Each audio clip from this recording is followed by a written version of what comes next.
Здравствуйте! По традиции время вечерней смены и подведения итогов дня.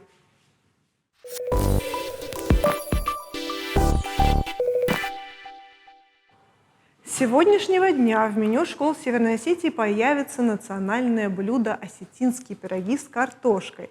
Команда поваров комбината школьного питания, родители, эксперты и сами школьники в течение 2 недель проводили апробацию нового меню, и вот результат. Индекс так называемой поедаемости блюда составил 95%. Подробнее об акции расскажут наши сегодняшние гости Марк Джанаев и Аслан Батыров. Здравствуйте. Добрый вечер. Итак, что это за такой индекс? Этот индекс – это посыл главы республики Сергея Ивановича Миняйла. На одном из совещаний он порекомендовал рассмотреть возможность включения в список типового меню осетинских пирогов. Мы, посовещавшись со специалистами, остановились на осетинском пироге картофчин с картошкой, так как он вписывается и по калорийности, и по полезности. Он, в общем-то, вот хорошо вписался в меню, и такое меню было по нашей просьбе разработано. Активное участие в этом принял комбинат школьного питания города Владикавказ. Они, собственно говоря, и авторы. И апробация в 5 образовательных организациях по популярности этого блюда, она вообще прошла на ура. И, собственно говоря, вот с начала 4-й четверти практически во всех образовательных организациях типовое меню теперь будет содержать пирог с картошкой. Ну, мы поняли про картофчин, а как еще видоизменилось школьное меню? Вообще к самому меню мы достаточно предметно подошли.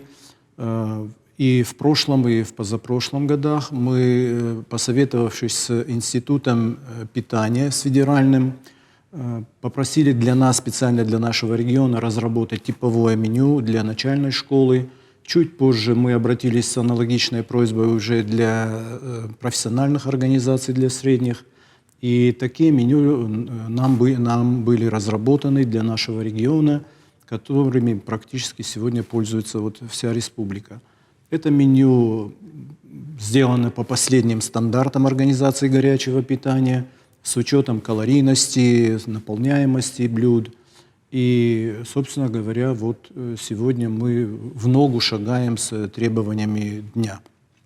Аслан Ермакович, скажите, вы видели меню само и пробовали ли вы блюда из списка? Скажу вам, что непосредственно принимал участие в разработке. Не только в разработке, и в апробации. Сегодня мы посетили одну из наших образовательных организаций, где уже были новые, так скажем, содержащие элементы нового обновленного меню.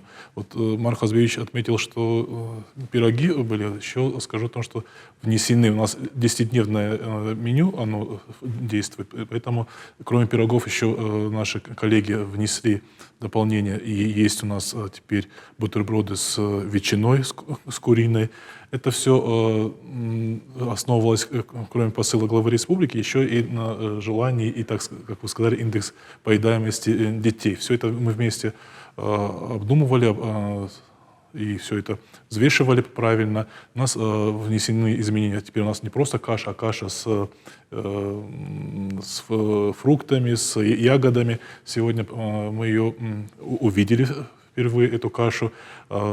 Честно скажу, признаюсь, что дети с некой такой осторожностью присматривались. Отчего же? Ну, каша необычная, то есть геркулесовая каша с включениями. С включением, с ягодами, поэтому ну, с осторожностью, ну, пробовали. Это натуральные цельные ягоды, либо да, это сушеные ягоды? Они были, естественно, это малина, она замороженная, и, естественно, ее в кашу добавили. Но дети пробовали.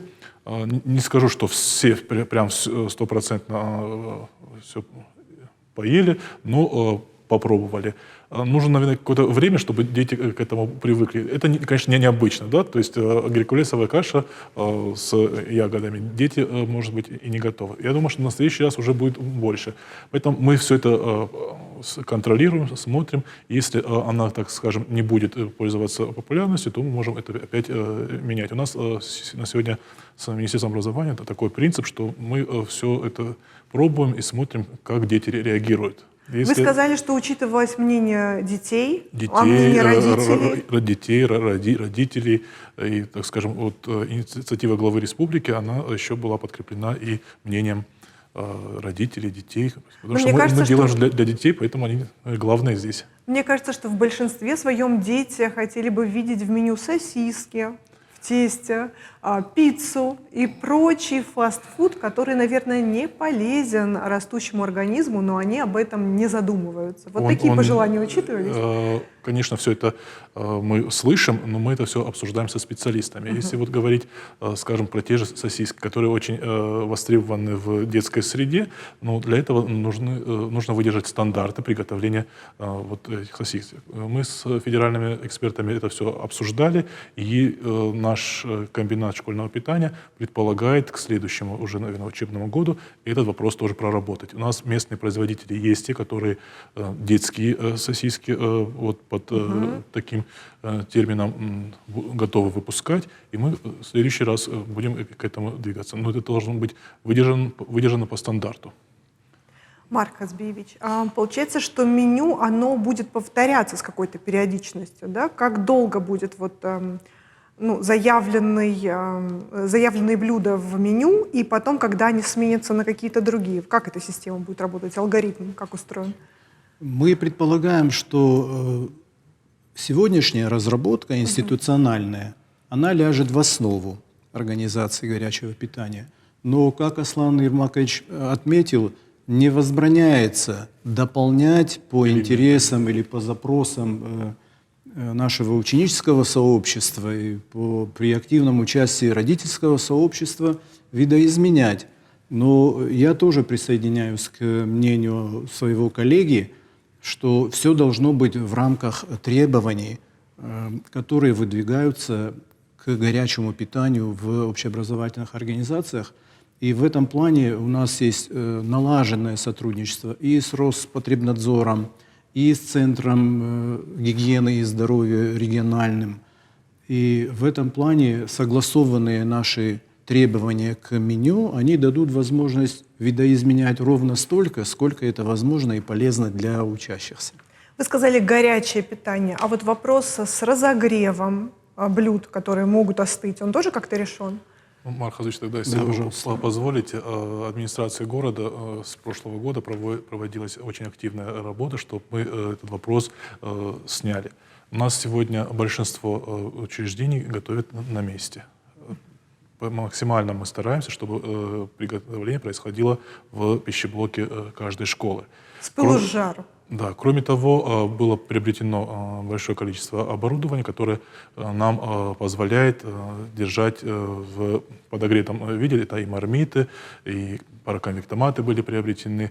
Все готовится на месте, и максимально все это в температурный режим выдерживается. Да, до этого были вопросы, мы их сегодня максимально стараемся все закрыть.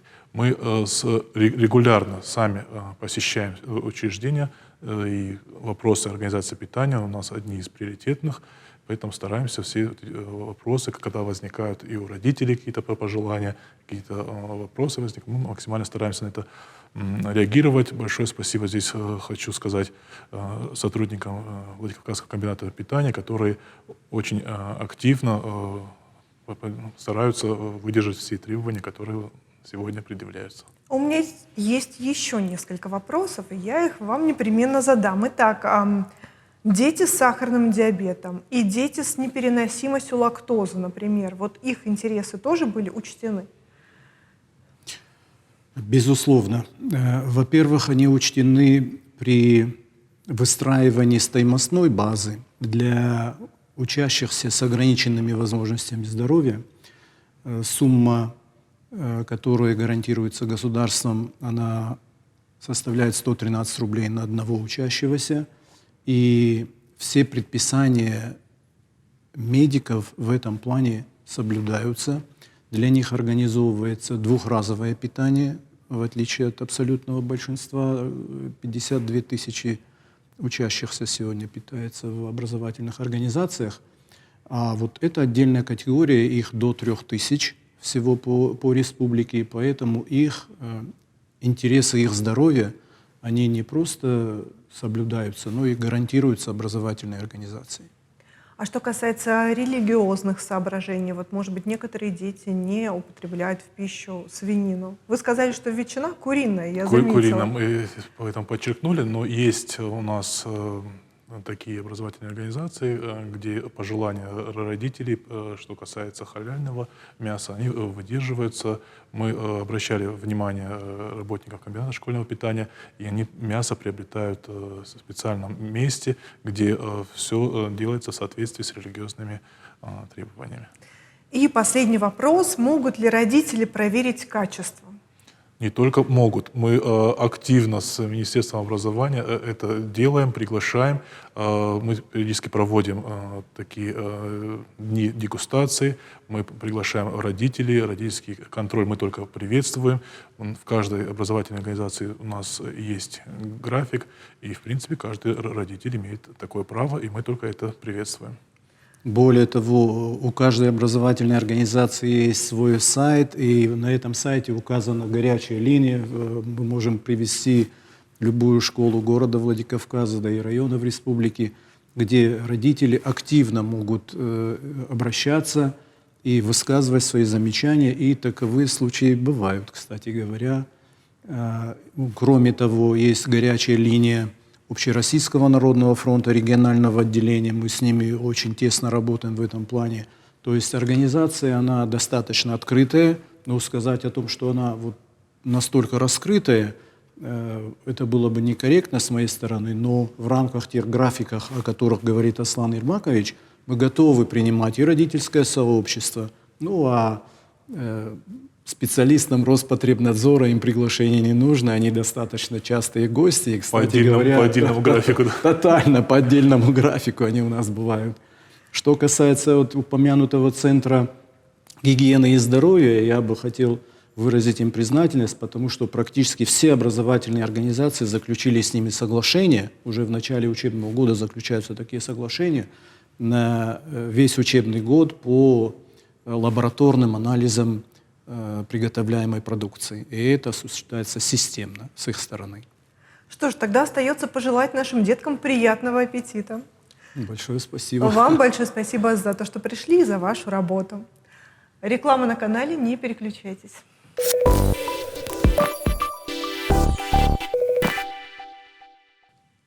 Очередную партию гуманитарной помощи отправили из Северной Осетии в зону проведения специальной военной операции. На протяжении всей операции нашим землякам, бойцам батальонов «Алания» и «Шторм Осетии» неоднократно передавались материальные, технические средства, предметы первой необходимости с тем, чтобы не только обеспечить воинов всем необходимым, но и поддержать их боевой дух. Подробнее о мерах помощи бойцам расскажут наши сегодняшние гости Андрей Попов и Алан Батиев. Здравствуйте. Добрый вечер. Вы лично участвуете вот в помощи бойцам и ездите ли туда сами, поддерживаете ли вы контакты с ребятами? Расскажите. Да, мы ездим туда, в зону СВО. Уже, я насчитал, 8 раз мы побывали там. Каждый раз ездим туда с гуманитарной миссией. Отвозим все то, что необходимо нашим ребятам, поступают заявки, и в рамках проекта, в том числе и Народный фронт помогает, и глава республики Сергей Иванович Миняева помогает. Вот, вместе воедино собираем все то, что, значит, народ приносит, либо перечисляет деньги, закупаем и отвозим. Вот на сей раз что отправили? Значит, на прошлой неделе при помощи Сергея Ивановича на фронт было отправлено больше 20 машин, и грузовые, и легковые, которые необходимы сейчас нашим ребятам. И я думаю, с такой поддержкой и помощью победа, конечно, будет близка. Алан, вы тоже участвуете вот в транспортировке этих всех грузов? Участвую, ну, как я начал гуманитарную миссию, ко мне обратились жители, молодежь моего района, Кировского района, чтобы я им помог организовать помощь, гуманитарную помощь в зону СФО. Объявили сбор гуманитарной помощи. Это изначально не знали, с чего начинать, но объявили сбор гуманитарной помощи. Люди поддержали нас, как и администрация нас поддержала Кировского района. И активно поучаствовали все жители, кто чем мог, кто финансово, кто вещами теплыми. Ну, так началась наша гуманитарная миссия. Как Андрей Попов сказал, побывали уже 8 раз в зоне СФО с гуманитарной миссией. И я с ребятами решили прикрепиться к батальону ветераны. Там есть рота осетин имени Мамиева Олега, позывной Мамай. Вот там ротный горец Дима Хабалов, наш земляк тоже. Много ребят из Осетии, из Южной Осетии, из Северной Осетии. И решили с ребятами прикрепиться к ним. Мы с ними созваниваемся, они нам скидывают список необходимых вещей и средств, которые мы собираем и отвозим. Лично с ребятами отвозим. Там находимся, видим, какую помощь надо оказать им, тоже анализируем и так собираем гуманитарный груз. Ну, гуманитарный груз, они полностью, конечно, государство их обеспечивает, но, как говорится, это Лишним не будет. Лишним не будет. Во-первых, это моральная поддержка ребят. Они будут знать, что за них вся Осетия, Россия, вся Родина за них болеет. И Весь парламент республики так активно участвует в помощи бойцам? Да. Единым фронтом тоже выступаете? Депутаты активно участвуют в меру своих возможностей. Там, у кого-то свой бизнес, кто-то, там, например, вот Алик Шамилович Битаров помог отправить в зону СВО около 1000 пирогов. Вот, Рима Дицоева пожертвовала яблоки. Там около тонны яблок отвезли. То есть каждый в меру своих возможностей старается помочь. Но не всем удается добраться до этой зоны. Ну, мы выбрали такой, значит, путь для себя с Аланом. Мы как посредники между сбором и отправкой. То есть мы сопровождаем груз и передаем лично тому, кому его направляют. Почему вы взяли на себя эту работу, эту миссию? Это ваш зов души? Вы не можете оставаться здесь, когда там происходят боевые действия? Мы хотим помочь им, находясь здесь, хотим помочь им там. То есть, ну, значит, зов души, да. Но ведь это опасно. Ну, об этом вы не задумываетесь? опасно ребятам там. А то, что мы можем сделать здесь, в нашей мирной жизни, ну, это наш долг, гражданский А что мы долг. можем сделать? Мы можем... Вот помимо того, что мы соберем помощь, да, передадим что-то, вот что еще мы можем сделать для этих ребят? Победа достигается и в тылу, и там. То есть для нас здесь сегодня важно единение народа, которое сегодня происходит. Да? И те ребята, которые сейчас там находятся на передовой, они чувствуют это единение. Тоже письмо от ребенка с детского сада с пожеланиями. Для них это значит нечто... Ну, не передать эмоций, когда вот они открывают, читают письма, они могут там и слезу пустить, могут растрогаться. Для бойца важно, как дома его ждут и какая дома атмосфера и обстановка. От этого их и эмоциональное состояние, и душевное состояние. Ну и, конечно же, их заряжает на более такие победные, решительные действия там, на передовой. да. Кто из ваших близких там находится, из ваших знакомых, друзей? Очень Ну, там много знакомых, много друзей, родственников. Вы со всеми поддерживаете связь по мере поддерживаем. возможности. В чем нуждаются они? Чтобы мы понимали, мы здесь ведь достаточно далеки, и Да, мы все эмоционально задействованы, мы все стараемся поддержать ребят, да, но, может быть, какие-то материальные моменты мы упускаем из вида, и вы нас можете сориентировать, чтобы в другой раз мы передали что-то действительно важное и нужное для них. Ну, я уверен, что таких войн еще не было. То есть это война дронов, война спецтехники, война там, определенных навыков, которые сейчас наши ребята получают и обучаются. То есть именно техника, которая с развитием военной индустрии развивается, ее сейчас не хватает. Вот, и стараемся и дронами помогать, и тепловизорами, и современными рациями, которые не прослушиваются и не перебивают сигнал. Ну, то есть технологии растут стремительно, поэтому и нам нужно жить в ногу со временем, помогать ребятам самым современным.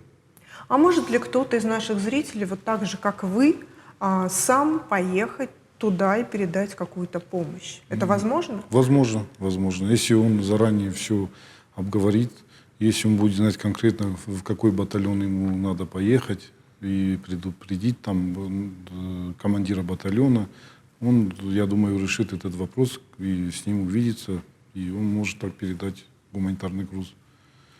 Каждый человек может поучаствовать в этом деле. Вы разговариваете с ребятами, вы находитесь с ними, вот, ну, несколько дней, наверное, длится, да, ваше пребывание там? Ну, 3-4 дня занимает. Да, за это время что вам удается о них узнать, понять? Вы знаете, как смотрите на лица этих ребят, и в глазах у них читается: мы должны победить, и уверенность такая вот в будущем, что в скором времени это закончится, и мы все на это надеемся. А так ребята бодры духом, не унывают, и двигаются только вперед, о чем мы можем наблюдать в новостях, что с каждым днем мы приближаемся к победе. А из чего состоит их день?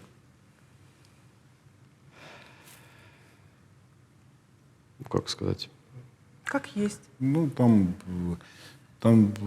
Каждый день вот, как последний для них. То есть они знают, чем они жертвуют, куда они пошли, и знают, за что они воюют, за свою родину. И точно знаю, что если не они, то нас. Поэтому у них нет другого выбора, как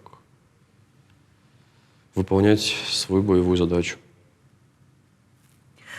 Вы можете сейчас обратиться к нашим зрителям, чтобы они тоже приняли активное участие, если вдруг каким-то образом кто-то остался в стороне до сих пор и не помог нашим воинам. Андрей, давай. Ну, вы знаете, как я знаю, к Сергею Ивановичу приезжают многие командиры и говорят, что вот в той-то роте, в том-то батальоне есть очень много осетин. Вот. И я знаю, с недавнего времени уделяется внимание всем, значит, выходцам из Осетии, которые проходят службу в том или ином месте. Там Запорожье, Херсонская область, Донецкая область, Луганская область. То есть все наши ребята в той или иной мере, они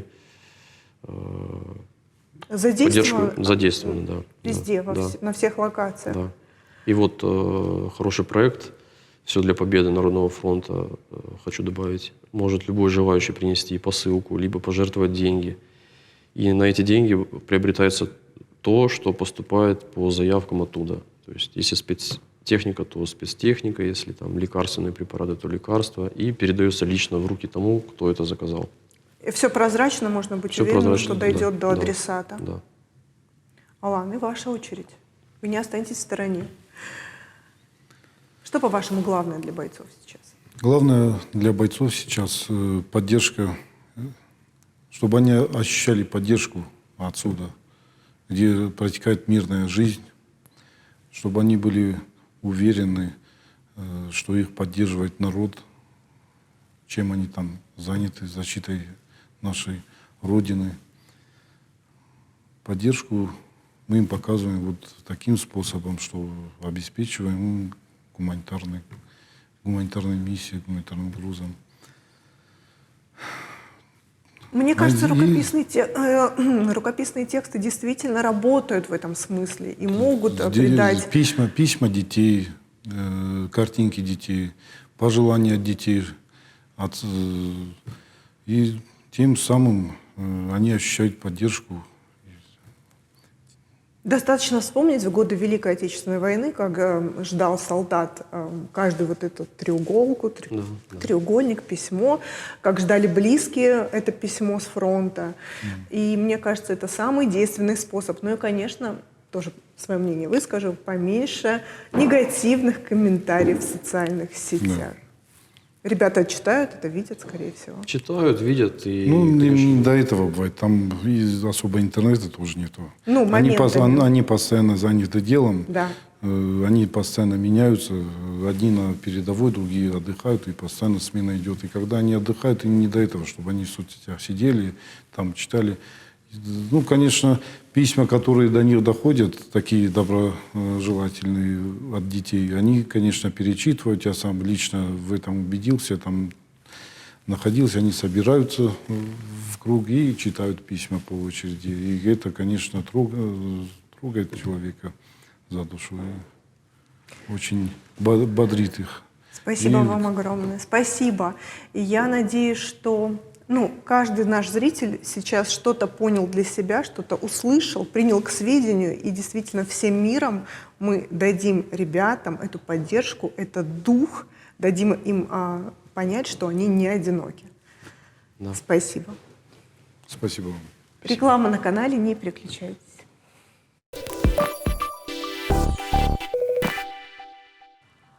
Высадка деревьев в честь героев специальной военной операции пройдет во Владикавказе совсем скоро. И сегодня вот в списках героев тех, кто сражается сейчас на территории, сопряженной с Российской Федерацией и пытается отстоять в том числе и наши границы, достаточно много ребят и наших земляков. И вот мне бы хотелось больше узнать об этой акции, которая запланирована у наших прекрасных гостей. Здравствуйте. Добрый вечер. Итак, что случится на улице Красногвардейская совсем скоро? 14 апреля Так. мы вот обратились к администрации, чтобы они нас поддержали, собрались вместе с лесничеством, Министерством природных ресурсов, все нас поддержали, соберемся волонтеры, чтобы выразить такую поддержку. Вот акция пройдет высадка деревьев. Ну как еще им показать нашу поддержку, да, и одновременно озеленить наш город. По поводу территории мы вот запросили администрацию, они сейчас рассматривают, какую дать нам территорию, дабы это надолго высадка деревьев. И давайте начнем сначала. Кто стал организатором этой прекрасной кампании? Ну, можно сказать, что мы все вместе. У нас не раз уже были такие социальные проекты совместно с Затеречной префектурой, с главой города, с Министерством природных ресурсов. И вот сейчас весной высадку деревьев решились опять объединиться и вот создать такой проект, дабы и поддержать их, и задать направление молодежи, зародить такой дух, патриотический дух. В этой акции будет еще культурная программа. Подробнее о культурной программе. Да, немножко культурная программа. Я так понимаю, это у нас прям будет масштабное такое присутствовать. действие. Да. Конечно, в каждом проекте у нас обязательно присутствует культурная такая программа небольшая, где участвуют обязательно это ансамбли, гармонисты, доулисты, обязательно будут патриотические песни, также песни на остинском языке, наши местные певицы, певцы. Вот кто, в принципе, вот вы знаете, вот кого мы попросили поучаствовать, никто не отказал, только вот с удовольствием согласились участвовать в этом проекте. И не только в этом проекте, во всех наших проектах. Спасибо администрации, которая нас поддерживает. В основном это организатор Алена, и администрация нас всегда поддерживает в разных наших проектах. Это спортивные челленджи, фитнес, какие-то проекты, конечно, субботники и также посадка деревьев. В первую очередь мы стараемся для людей, для молодежи, чтобы вот этот патриотизм, молодежь прививала себя. И, конечно, знакомились с искусством и культурой нашей республики. Скажите, а сколько участников подразумевается? Ну, планируется много. Примерно... Много это сколько? Ну вот И кто может принять участие? Волонтеры, Министерство природных ресурсов. Простые смертные. Мы пришли для этого, чтобы и позвать их для этого. Прошу. Да. Ну, пользуясь случаем, я хочу от имени руководства города Владикавказа, от имени руководства Затеречной префектуры в лице Алены Саркисян, вот нашей уважаемой, поблагодарить всех волонтеров, принимающих участие в этой доброй акции. Ну, руководство города и лично глава города Владикавказа Вячеслав Эльбусович Мильзахов поддерживает данную акцию, которая направлена на благо жителей города, и готова оказать всестороннюю помощь в высадке деревьев и благоустройстве данной территории, которую мы выберем. Да. На сегодня прорабатывается вопрос выбора территории для высадки деревьев. В ближайшее время участок будет определен. Ну, мы еще не определились. Вот говорят, что красногвардейский Да, мост, я, получается, он предвосхитила особо события. так он не подходит, но вот буквально сегодня этот вопрос ставился руководством, и мы, как говорится, в ближайшее время рассмотрим этот вопрос, и будет решен этот вопрос. Да. Так, хочу добавить, что префектура также привлечет для участия в данной акции студентов, сотрудников различных форм собственности. Там не имеет значения, вот вы задали вопрос, кого можно привлечь. Все небезразличные жители города могут выйти на эту акцию и принять участие.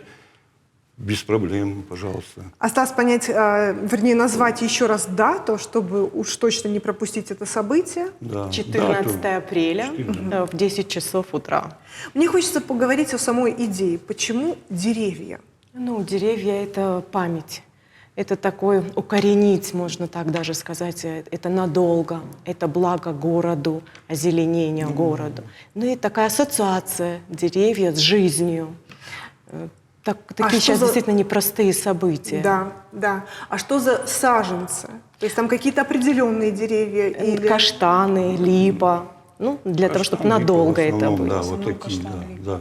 А почему именно эти растения были выбраны? Это Министерство природных ресурсов принимает такое решение. Вы знаете, была посадка в селении Унал, тоже очень большая посадка деревьев, елок еще была. И принимали участие также туристы.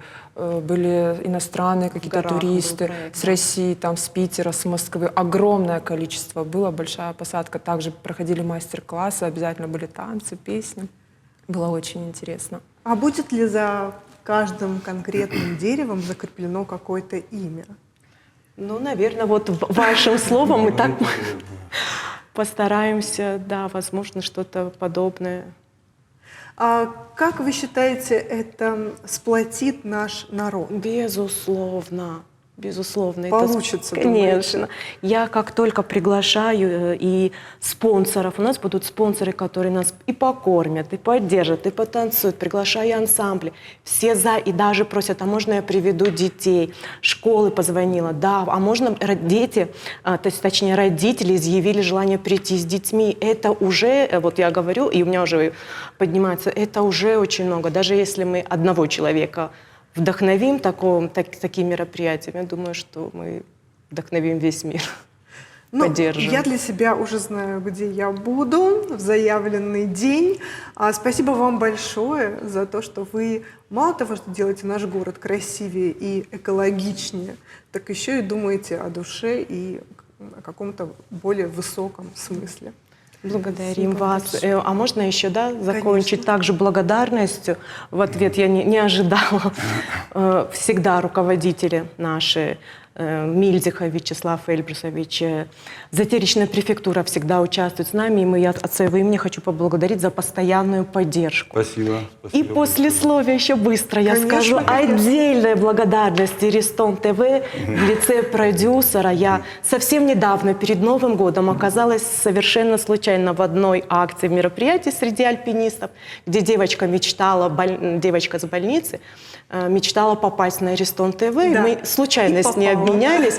И благодаря вам вы исполнили, оказались такими Дедом Морозами и феями для этого ребенка. Низкий вам поклон, благодарность за то, что и вы всегда действительно готовы сделать доброе дело, помимо своей... А кто же откажется? Спасибо вам. Спасибо Спасибо вам огромное. большое. Спасибо большое. Что ж, на сегодня это все на такой жизнеутверждающей, доброй, позитивной ноте. Заканчиваю сегодняшнюю вечернюю смену. Благодарю за внимание и до встречи в новых эфирах. До свидания.